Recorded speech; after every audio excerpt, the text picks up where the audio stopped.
Welcome to my another mini blog. কেমন আছো তোমরা সবাই?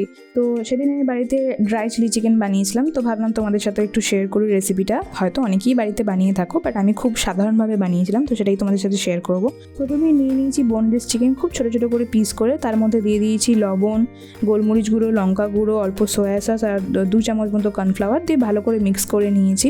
তারপরে একটা ফ্রাইং প্যানে অল্প তেল নিয়ে তাতে চিকেনগুলো একটা একটা করে দিয়ে দেবো ফ্রাই হওয়ার জন্য। এরকমভাবে একটা একটা করে দিলে না, যখন মাঝে যে উল্টানোর সময়টা আছে সেখানে খুব সুবিধা হয়। তো আমি সেই জন্য এরকম আস্তে আস্তে ছাড়া ছাড়া করে দিই। আর দেখো খুব ভালোভাবে গোল্ডেন হয়ে ফ্রাই হয়ে গেছে।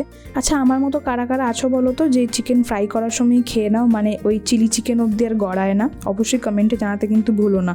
আমার এরকম চিকেন ফ্রাই করা মানে চিকেন ভাজা খেতে খুব ভালো লাগে। তো যাই হোক, তারপরে ওগুলো তুলে নিয়ে কড়াইতে তেলটা ছিলই, তার সাথে দিয়ে দিলাম অল্প রসুন কুচিটা একটু ভাজা ভাজা হয়ে যাওয়ার পর দিয়ে দিলাম পেঁয়াজটা কিন্তু এখানে কুচাতে হয় না, খালি ওই পালকাগুলোকে ছাড়িয়ে নিতে হয়। তো অল্প যখন ভাজা ভাজা হয়ে যাবে তারপরে দিয়ে দেবো টমেটো কুচি আর দিয়ে দেবো ক্যাপসিকাম কুচি আর অল্প ধনেপাতা, কিছুটা ধনেপাতা রেখে দেবো শেষে দেওয়ার জন্য। তো আমার না এই ধরনের চাইনিজ খাবারগুলো খুব ভালো লাগে, কারণ অনেক কালারফুল হয়। এর সাথে যদি আবার ওই বেল পেপারগুলো থাকতো তো আরও ভালো লাগতো, একটু ইয়েলো ব্যাপারটাও চলে আসতো, বাট বেল পেপারটা পাইনি আমি।